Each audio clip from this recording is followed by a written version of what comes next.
Hello, everyone. Welcome to Collisions YYC Current and Critical. I'm your host, Tyler Chisholm. Thank you for joining me today for another good old-fashioned chat.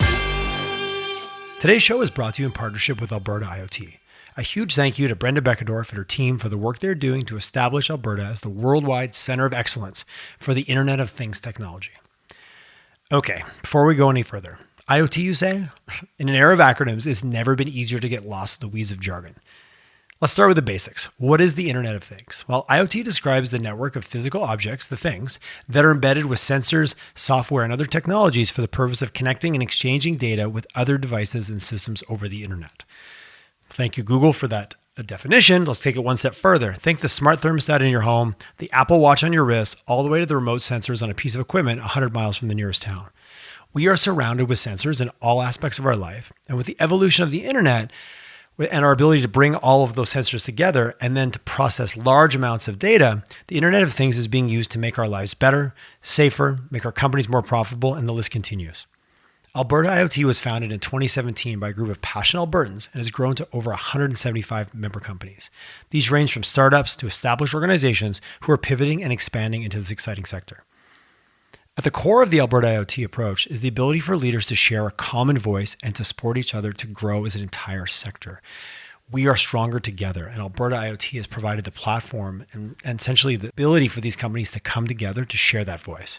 From their Fast Track program to their work with government to helping increase visibility for local companies, they are at the intersection of this amazing growth opportunity. Join me as I chat with some of the zebras and soon-to-be unicorns in Alberta who are helping to put our province on the map as a global leader in IoT. To find out more about Alberta IoT and its member companies, as well as upcoming events, please visit their website at www.albertaiot.com. Hello and a warm Collisions YYC welcome to Mr. Justin is it Caskey? I should ask before we got on. Justin Caskey? Justin Caskey, yeah. How are you? I figure if I get the name right, it's the first step into a good episode. How are you doing today, Justin, on this sunny fall, crisp Calgary day? Pretty awesome. The leaves are changing, and with school starting, business is starting to change too, which is pretty cool. Today's world changes every week, but we're seeing a lot of change right now. So it's a good day. Yes, it does. No, I've had a few people chatting lately, and they said, "Oh yeah, it's September. Like it's you feel the difference in business. People are back. People are slightly feeling like, oh, maybe I haven't done everything I needed to do through August because I kind of checked out. So yeah, there's a little buzz right now, which I'm a big fan of that September buzz. This is our busiest time of year always, from between the time school starts and the time budgets are published. And that's the busiest time of year for us because people are planning. They're looking forward to next year and figuring out what they can do to create some value. Well, let's get right into it. You're part of our series where we're supporting companies that are involved in Alberta IoT. IoT is an acronym that gets thrown around, Internet of Things. But as you listen, we'll kind of unpack it a little bit. But had the opportunity to speak with companies like yourself that are involved in the IoT space and also involved in making change and the economic transformation, which is the backdrop of everything we talk about here on the show. So Patching Associates, acoustical engineering. So let's chat like we're in the elevator. We got 30 floors. Give us the quick spiel. What's patching all about? Patching Associates, acoustical engineering, fairly long name. Long history as well. Patching Associates been around for 30 years. And our team at Patching Associates, we work with the owners of facilities and the designers of infrastructure projects to understand and to manage and to mitigate the risk of noise emissions, so noise or sound pollution, from their projects, and specifically the risk of those emissions on the communities that they work in. We're kind of at the intersection between the projects that drive the economy and as a byproduct make some noise, tend to be a little bit noisy, and also the communities and the people who want to enjoy pretty cool quality of life here in Alberta. Okay, so just to put some context, this is much more about the interaction between the facility and how it's going with the outside environment. Is it also focused on the employees and the individuals that are inside working in the facility, or is it more about, I don't want to use the word, is noise pollution the right word? We use mostly, and there's a couple of different dimensions or context. One is environmental noise, so how that noise affects people that live around a project or a roadway or a train or a pump station or a drilling rig. But the other context is the users, the people that use the space that we're involved with. So that could apply to workers on a production facility. That could apply to students at a school or the teachers at a school that are trying to create the best outcomes for using the space. Could apply to a hospital or a doctor's office where speech privacy really matters, and sound intrusion between different spaces matters. So it's kind of where the physics of sound, the art and the science of sound, kind of collides or interacts with how people experience the world around them through our five senses, which one of them is. So I like how you took that all the way up to a large facility, to a highway, like putting in the ring road in Calgary and putting some of the sound suppression and those walls that we see go up, right down to a private conversation that could take place in an office space or in a doctor's office. So you guys really work all the way up and down the scale wherever managing sound is a cornerstone or is a value proposition that you guys provide. Interesting. How much has your industry changed in the last, like, you've been around 30 years, but even the last 10 years, I can only imagine it's been like insane how much it's shifted. Yeah, I'm been around this industry long enough, and the industry has existed in Alberta, and that's part of the story too. Is that because Alberta has been doing innovation in whether it's the energy space or the transportation space for a long time, there's these kind of niche industries that have come up, and ours is one of them. That is, like, sound and acoustics is something that Alberta is quite well regarded in globally. We've got a lot of experience, there's best practices that have been created here in Alberta that apply to other industries, and how much that's changed over the 30 years Patching's been in business, or the 18 years I've been working in this business, is punctuated, really. From my perspective, it's punctuated by the change in technology. So whereas we used to have to do everything manually, we would be really limited on how much information we could provide or data we could gather and interpret and create insights from.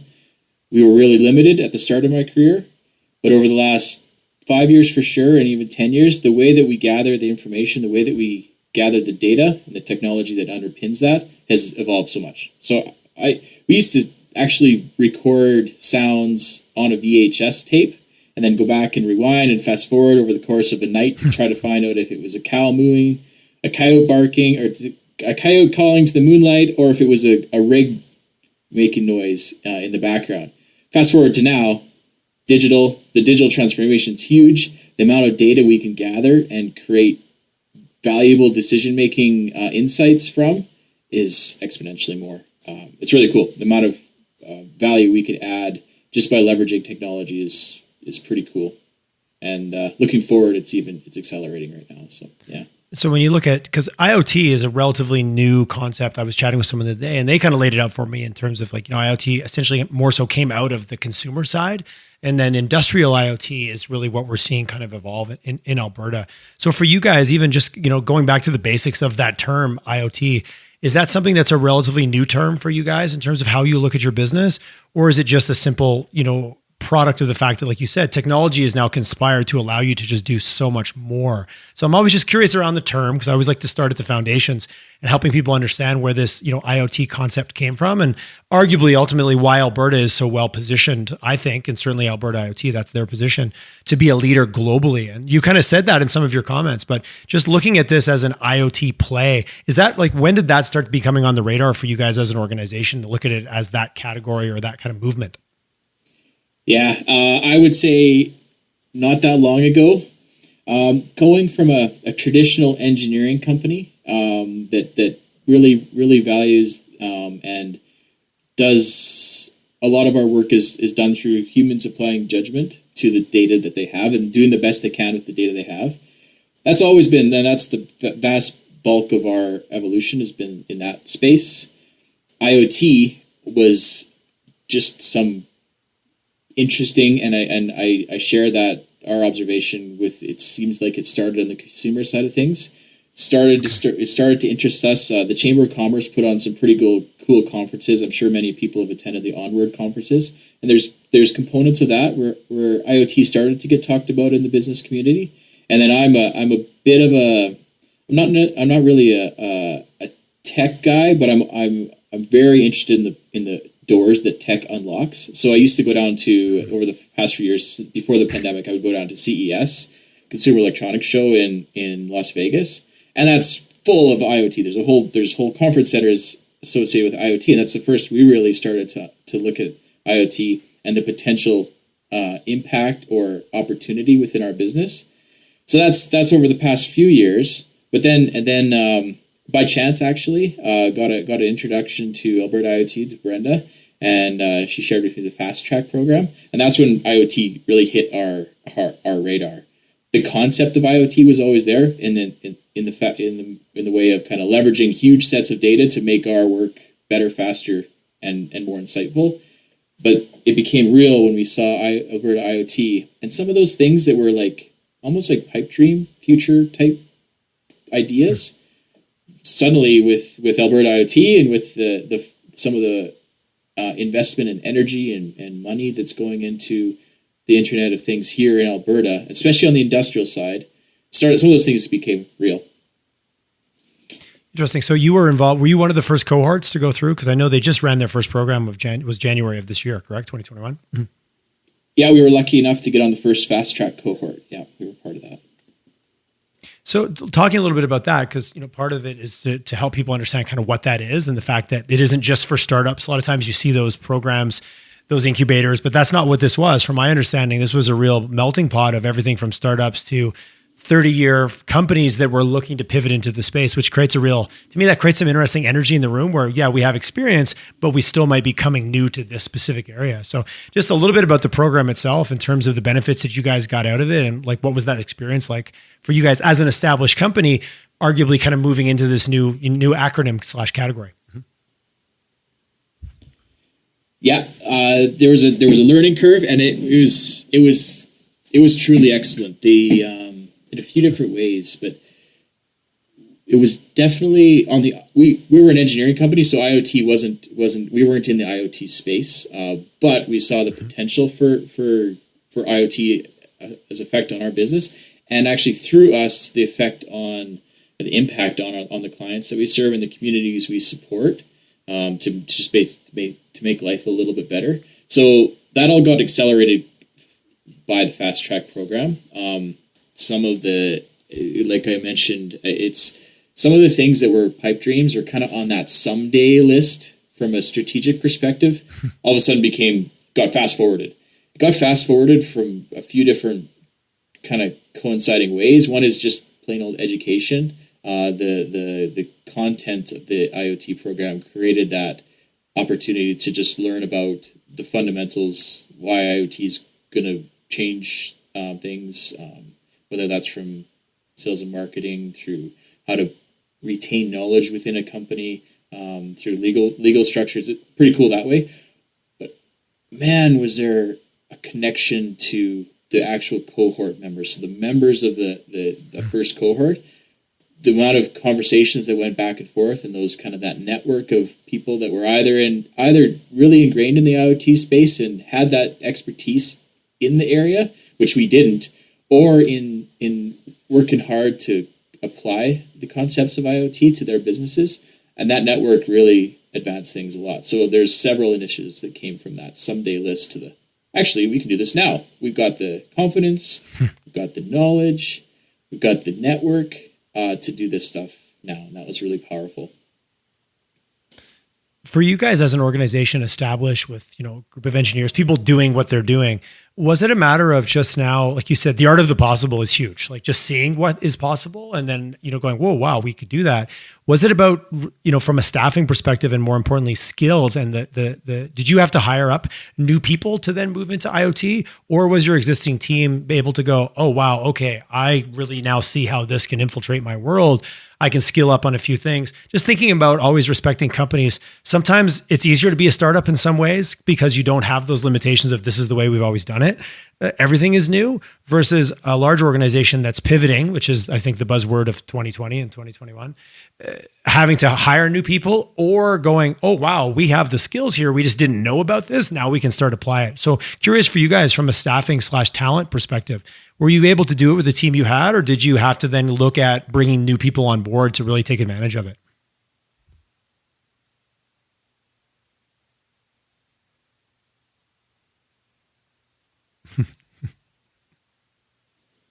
What an awesome topic there, and this is the heart of our pivot, is that there's oftentimes disruptive technology, and the Internet of Things is definitely in that space. Oftentimes, disruptive technology can be viewed as kind of a negative in that it displaces existing processes, skill sets, and potentially people, or that's one way to look at it.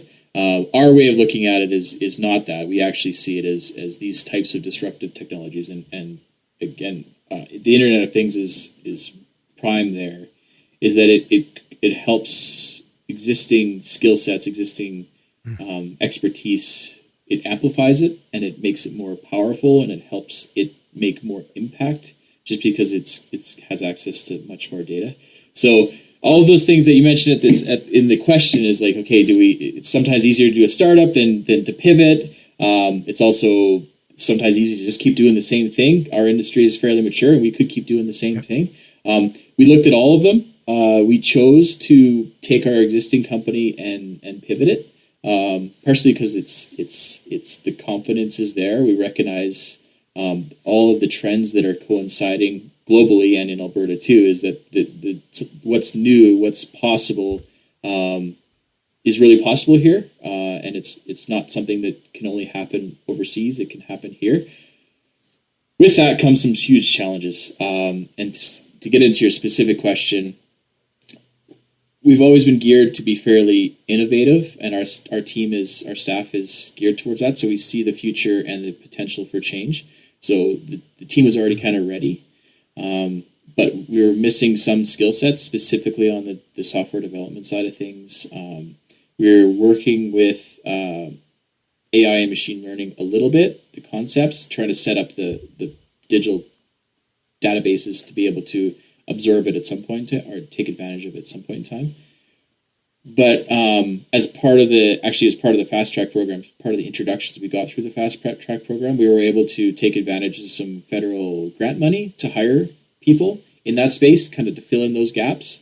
And that's what's really exciting now, is that we can really preserve our current skill sets, expertise, delivering value for our clients, and transitioning the way we do projects on a daily basis. And then we just add to it with new skill sets, and that's tough to find. We had a little bit of trouble finding some of those skill sets, specifically on the developer side. And did you guys have to look outside of this market for talent? Like, are you guys 100% based in Alberta? Sorry, I should have asked that early on.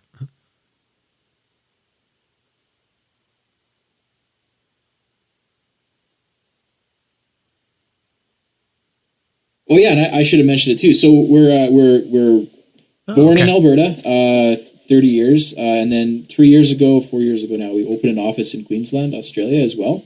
And we found is that because Alberta's got we've got just this rich access to a lot of experience, especially on the energy side of things and energy innovation.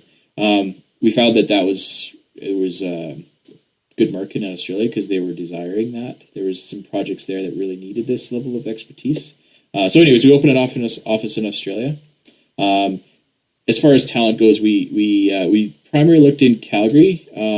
We did do this project that we're specifically working on now, which is like a three-dimensional geolocating, layering on acoustics or sound so we can improve efficiency in the field when we're gathering information. Kind of like creating digital twins for facilities, but doing it with sound. This specific project we got some grant money for, was actually, we started it in Australia, and now it's back to Canada. So we're kind of able to bounce between the two offices. Now it's back to Canada to develop, and we found somebody in Calgary to do that. It could have been elsewhere. Really curious about, I love when you're in a different market that's a drastically different market. How has uptake been at the client level? And there's the old push-pull kind of mindset where clients are reaching out to you going, hey, I'm aware of this new way of doing things. Are you guys able to supply it? Or you mentioned the concept of being a very mature industry where sometimes clients or your end user isn't, well, if it ain't broke, don't fix it. This is working. We don't want to innovate. We don't want to change. I'm curious, one, what's your experience been in that is like the push-pull? And have you noticed anything different being in like the Australian market versus Canada? Yeah. No, many of our really established clients innovation or new ways of doing things is a strategic priority, it kind of sometimes comes up short in that it's those companies are the same companies that they love to be first to be second, and that they'll wait for somebody else to kind of really develop it before they. It's a practical application. It's pragmatic. It makes sense, but it is a first to be second situation oftentimes. So it's a matter of finding companies that are willing to take that kind of develop a relationship to take some risks. We found, and the best practices that exist in Alberta evolved over the past 30 years. They only exist because somewhere along the way, a company or a community or organization was willing to take that step. So it happens here in Calgary. Sometimes it feels a little bit frustrating because it's slow, but looking back at it, it happens every single day. Every single project, there's a lot of those kind of risk-taking going on. Sometimes it has to happen on a pilot project instead of this grand movement that's coordinated, because part of the reason it's effective or it's happening or the outcomes they are is because failures happen along the way. So it's better to have those little failures on a smaller scale. And that's happening. We're grateful for some pretty awesome clients who are willing to do something a little bit different, find success in it, realize the outcomes are better, and then translate that into a best practice that's now, as we put it into the context of Australia, the best practice that was established in Alberta, in Western Canada, because Alberta and BC are doing things fairly similarly, even Saskatchewan in our world. The best practice that were established over those micro risks over the past 30 years were ready-made for Australia, and it kind of advanced that. So we believe there's other jurisdictions that are like that, and we do some work in the States too, and we're seeing the best practice that was established in Alberta applied to community engagement and engineering on facilities and projects in the States works really well, and it provides better outcomes. So for them, it's a real advantage to partner with a company out of Alberta or a Canadian-based company, because we've already gone down that road. Partnering with a company that has our roots here actually de-risks it for them to a certain extent, because these things have already been proven out. They're not the guinea pigs in the test and learn environment. Guinea pigs is a bad word. Yeah, no, the test and learn environment. That's a great way to say it. Yeah, because the testing and the learning has already been done, and that's the one of the aha moments. With it was actually during the fast track program, is that there's like an ecosystem for testing and learning, but it really only translates into value creation when the learning is captured. And I think it's a little bit more philosophical, but that's something that I think we actually do pretty well at. Potentially, there's not as much sharing as what might be more beneficial to share those learnings a little bit more, especially intercompany or even with competitors, or definitely amongst industry. And I think there might be a role there for. I'm not sure if it's government. Alberta IoT definitely has a role there, because the information and knowledge transfer that's going on is there. But that just accelerates it, puts us in a stronger footing for the future. I've had some guests on that have talked about that, about how much more prone to sharing our tech ecosystem and our new startup community is, but yet there's still a gap when you get to some of the kind of projects you deal with, large CapEx style projects, where there is still a little bit, it's not as collaborative. There is, this is a province where we fought for talent. We've fought for pieces of dirt. We've fought for things where being competitive is a real thing. And you don't always get that level of collaboration at that more larger enterprise level, where I'm certainly hearing that, in the ecosystem around anything startup or anything new, that there is a much more of a sharing community going on in Alberta, and it's slowly getting more like that. So again, a bit philosophical, but since we've opened that can, I've definitely heard that it's getting better, but there still is a little bit like mine and ours. But in the new startup world, there's a lot more sharing, because there's just so much learning that has to take place. Yeah, and in our small example, in our small niche, we've seen it, and that's part of that kind of immune system response. There's an established way of doing things, but then there's the new way of doing things, and to transition the mindset from being holding cards really close, and knowledge is scarce to knowledge is abundant, and the internet is demonstrating that for us every single day. If we don't kind of shift our mindset to that abundance mindset, we're gonna get left behind by the rest of the world. And it's happening. It's happening, and if it can happen in a company like ours, a legacy company that's got some very established ways of doing business, then it can happen in the industry at large, I believe, anyways. Well, the concept we love, another buzzword for 2020 is digital transformation. It's happening to every industry at a different timeline.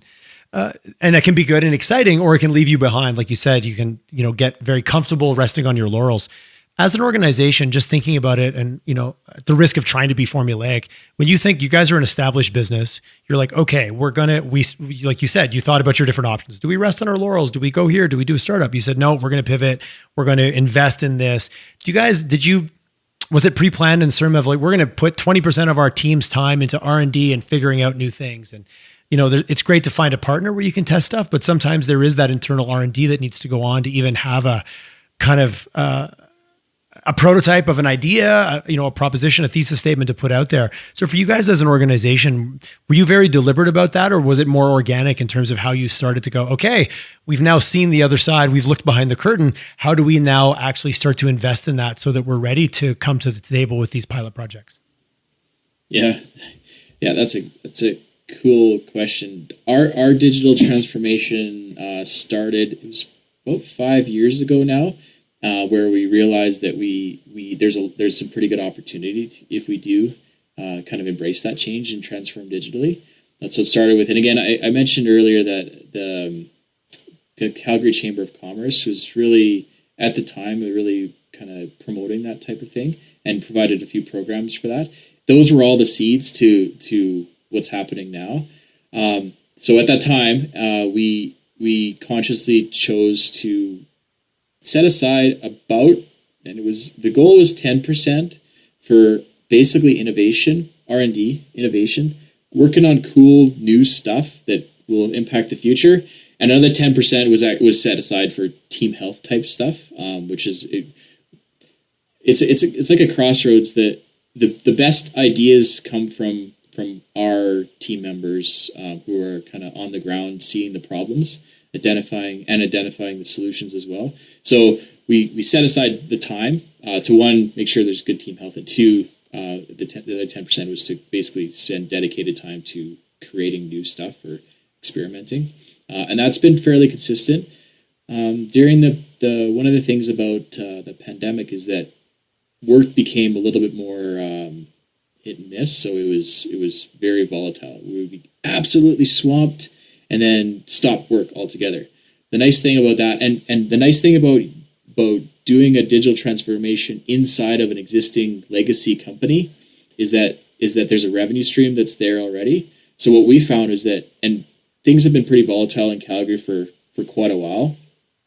So we took the downtime, the times where we're not doing revenue generating projects. Our team was then got the green light to experiment, to create, to innovate, and to do research and development. We found that kind of sweet spot allowed us to make some advances during the downtimes while still having a revenue stream to keep people employed and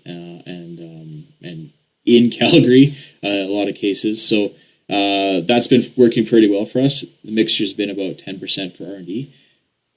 During the pandemic, it was way higher. It was 30-40% at times, and that's been great because some of the things that were like ideas, they were year 3 of our digital transformation got fast forwarded to year 0. Right now we can act on them, and actually, the fast track program accelerated that in a great way because it also, instead of us doing it internally, it exposes to a network of companies and experts that can help us advance it fast. And I think that's happening in a lot of companies right now.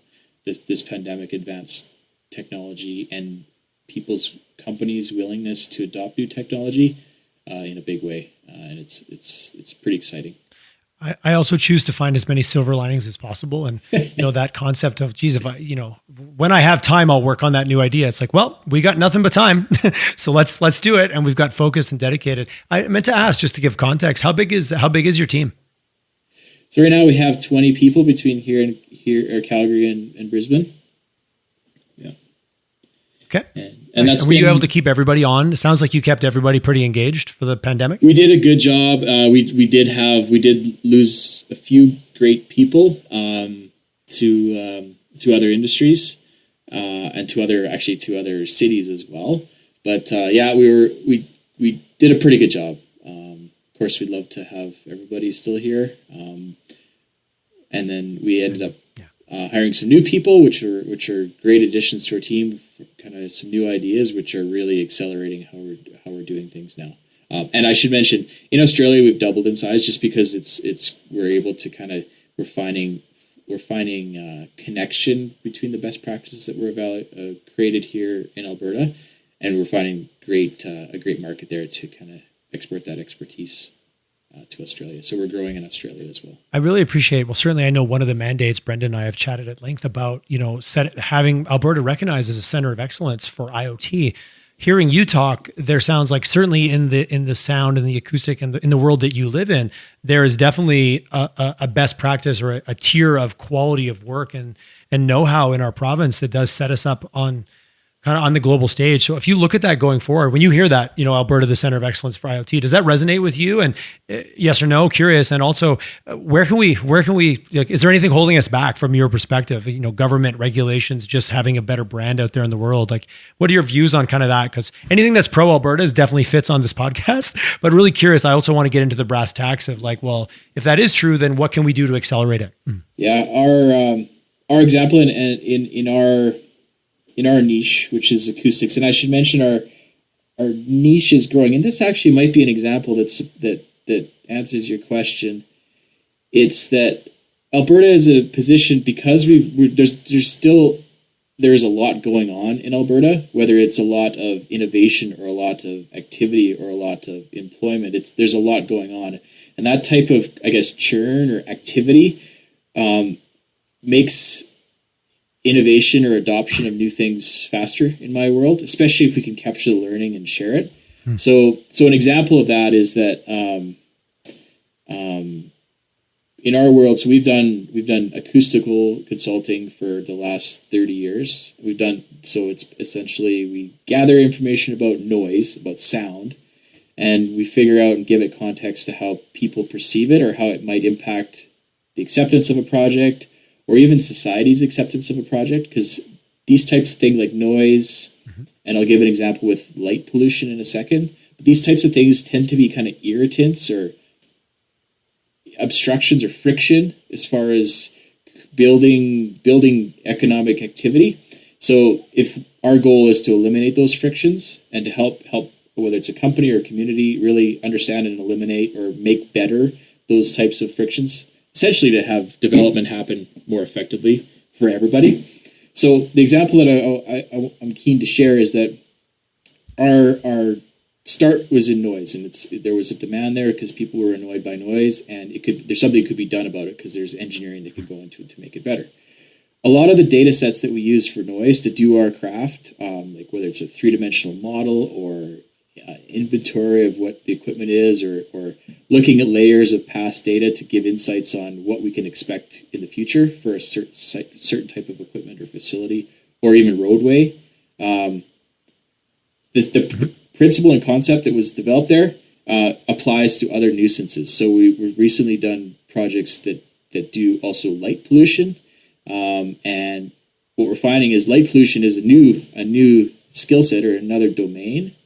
But it's the best practice that were established for noise, and the process for creating credible engineering advice are the same processes. The physics are different because it's light instead of noise, but it's applicable. And it's just a small example of how with a little bit of room to grow, and Alberta provides some good place for that, and some fairly progressive. Alberta cares about not just and Western Canada as well, cares not just about the developing the resources or the development side of things. It also cares about the people's quality of life, and that those two constraints kind of collide to create these best practices. So we have that opportunity to use that desire to make things better to our advantage, I think. That might have been one of the rabbit holes we got down there, but did I touch on the question a little bit? A little bit. So definitely, I do really appreciate, what we hold important. We hold, these things together, the quality of people's lives, and then all the things that influence them. And then we have a relatively open, organizations, companies, thought leaders in this province that are open to that change, which really sets us on a path here to prove out some of these new technologies. Is there anything that's kind of gets in the way? Is it regulatory? Is it access to funding? Sounds like you had access to a lot of grant programs that allowed you to go forward. Like, I'm always curious if there's anything we could magic wand and kind of knock out of the way, which would allow Alberta to move forward in these different sectors. What would it be? Curious, is it anything that you run into that's been kind of a roadblock? Yeah. Look at it that way? So part of the thing, Alberta is fairly practical or pragmatic on the regulatory side of things. So there is some flexibility built into how development is regulated, which means it sometimes is driven by social media or by those types of things. So it does social license, social proof. It creates some. Not having those or having that flexible framework creates some regulatory risk, whether it's on the ESG side or the social license side. So in one thing, that flexible regulatory framework is good because it allows for innovation, but it also introduces some risk because projects aren't as certain to be approved or go through effectively. But what I find when you mention a magic wand, from my perspective, in the regulatory ESG side of things, I believe that there's still too much, or the world, it would be better, faster, and more effective if there's more data sharing. So if government could play a role, or regulators more so could play a role in kind of loosening up the information exchange between the companies that are innovating. Sometimes they're recreating the wheel 4 different times. Whereas it only has to be done once, the catalyst there would be allowing or creating a framework where information that's readily available within each operator's databases for some of that information to be shared. And that might take a bit of a nudge from regulators. That's interesting. As we look at this massive amounts of data that we're collecting, and having it to be anonymous and kind of cleansed to the point that we can still get the insights, but it doesn't give anybody secret sauce away. I've had a few guests that have leaned towards that. Like, once we get that democratization of data on a larger scale is where then that shared knowledge of being able to like really leapfrog forward. But that feels like there's still some hoops to get through before we get there. Mm-hmm. Yeah, and we've had so that would advance it greatly. I think there's some companies that are looking at that and trying to find a solution. So, we're a case in point. We're developing an online platform that in order to facilitate some of that and to kind of bridge those gaps. But it's still it's clunky, and I think it would be a lot faster and benefit more people if it was supported by some investment from government to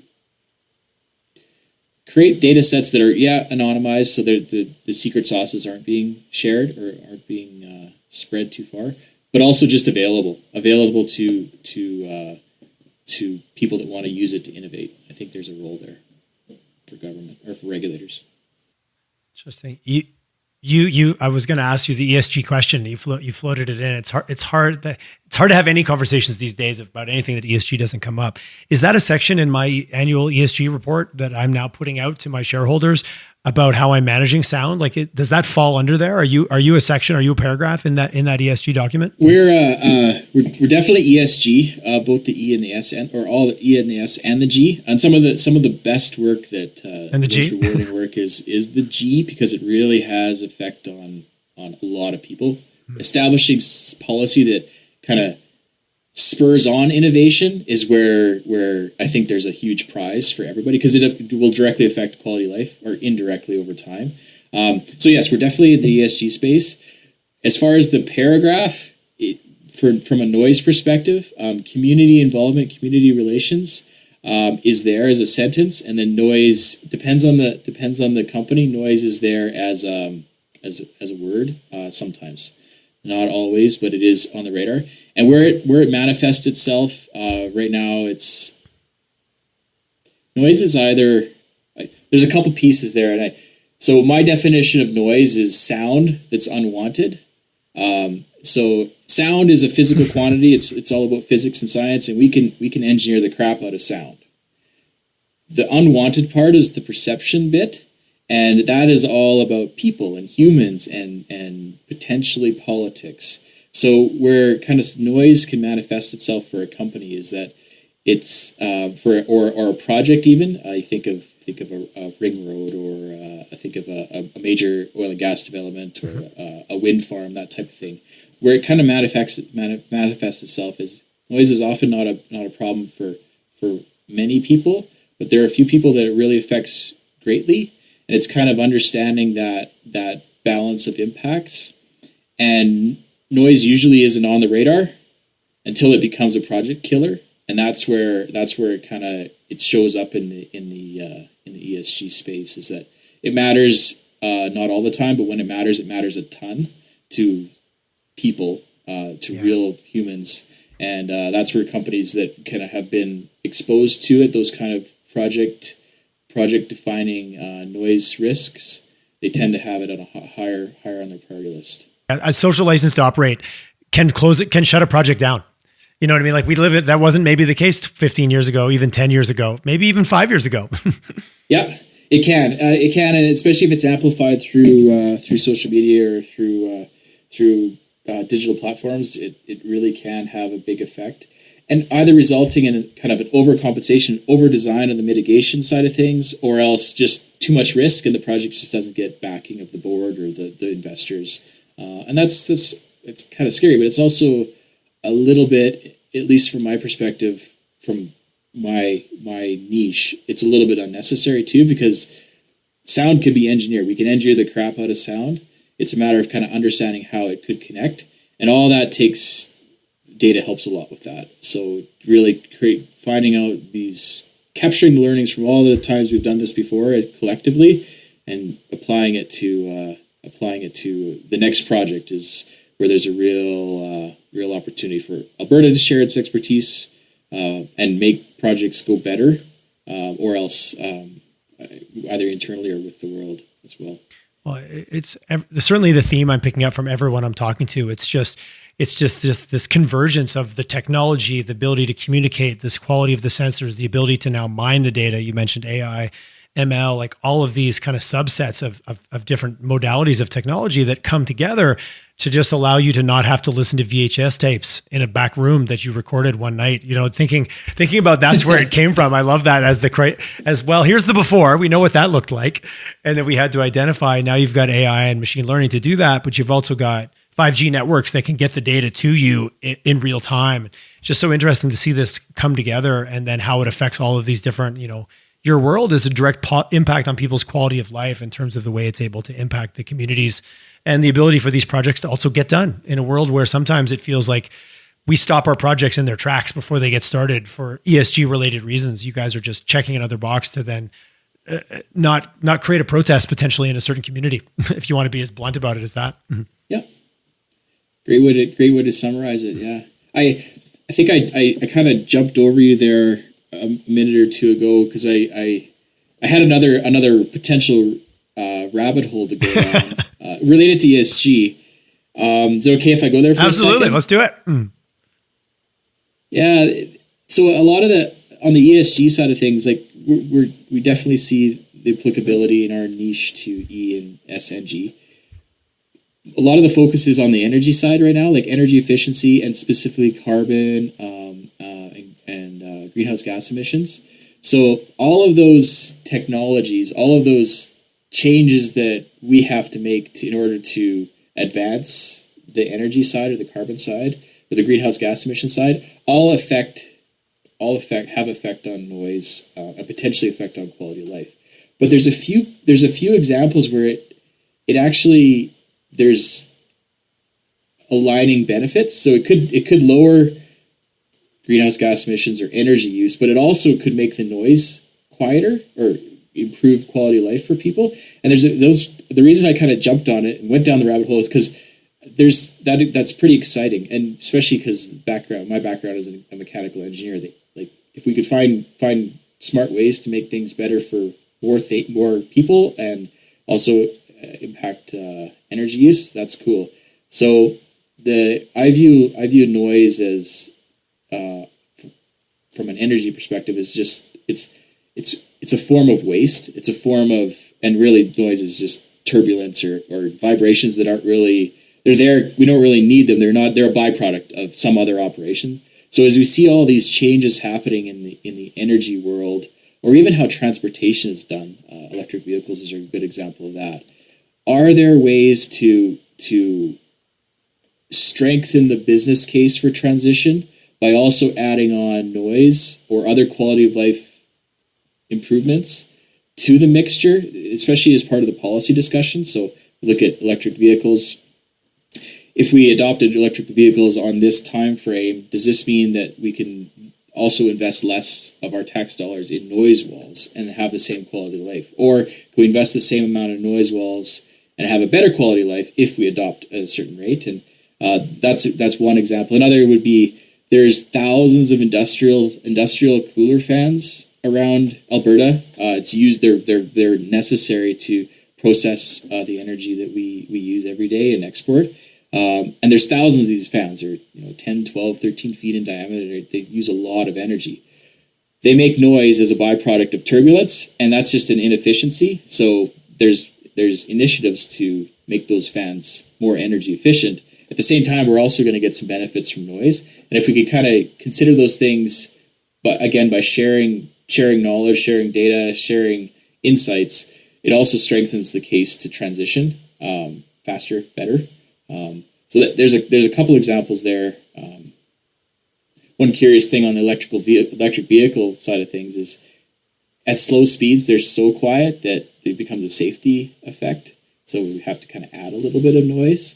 But at moderate speeds, the aerodynamic noise, and we've done some studies, done some electric vehicle studies just to kind of help planners understand this potential outcome. And anyways, we found the aerodynamic noise is pretty dominant at the highway speed, so it really doesn't have an effect on higher speeds. But at lower speeds, it has some effect because it's quieter. But it also, you have to add a little bit of noise. So all those interplaying of considerations really lend themselves well to going into more detail, going into more depth to really understand the nuances. And that's where, again, huge data sets, sharing learnings can really be helpful. What I really heard, or certainly that perspective, is the opportunity for to create a force multiplier that, like you said, it's not just about we increase energy efficiency, which then reduced noise, or we did something that reduced noise, which then made it. So it starts to prove the case for these projects and kind of create more of a value return opportunity. Because sometimes it's, why don't we just leave it the way it is? But geez, if we invest here, we're actually going to get these 2 or 3 boxes checked now, which kind of makes it more economical. But if we don't bring all that data together and we're able to we can't look at it in silos, is what I'm hearing you say. We've got to bring all the different perspectives and skills to the table, which I do think Alberta inherently is good at that. Like collaboration is one of our superpowers. I often joke, and sometimes it's just helping out the company across the street. But if we're all trying to solve the same problem at a different time, but not talking to each other, and then there's all these other auxiliary benefits, it really pitches the case for collaboration and transparency. Yeah. All I heard is force multiplier. That's a great way. It just paints a picture. Yeah. No, Justin, really interesting perspective today on kind of not only IoT, but how you guys fit into IoT. And I think I don't have a lot of conversations about noise pollution or about sound or the science of sound and the science of quote unquote noise, which I love. I love your definition of noise as something unwanted. Hence my music can be noise, but to someone else, it sounds great. I think that's a really good example of unnecessary, but, really appreciate you guys sharing. What's the best way if someone's curious to learn a little bit more about what you guys are up to, or maybe get in touch with you guys for some collaboration? What's the best way for them to get in contact? Yeah, the best way, noise touches so many different industries, and oftentimes we get questions that we never even anticipated the question. So the best way is probably to reach out on LinkedIn. Reach out to me on LinkedIn, and I can kind of connect with the team member. We have a fairly diverse team that focuses, whether it's building acoustics or energy and oil and gas, or even solar farms, which don't make much noise, but they still have a regulatory and perception requirement. Anyways, I could probably put them in touch with the best expert to chat with. Perfect. Well, Justin Caskey at LinkedIn. I'll put the link. We'll put the link in the show notes for people to be able to find you easily. But thanks for taking the time to chat today and for doing some really some cool stuff. Again, like I said earlier, I'm lucky I get to have these interesting conversations. You've kind of opened my world to a different type of thinking around noise and the roles it plays. But the force multiplier concept is what I'm kind of taking away from this chat today. Mm-hmm. Yeah, me too. Thanks so much for your questions and your insights. The phrases I could take away and use in daily conversations. Again, force multiplier is what really sticks with me. Thanks for having me on, and really appreciate your time. Thank you. Awesome. Thanks, Justin. It was an absolute pleasure.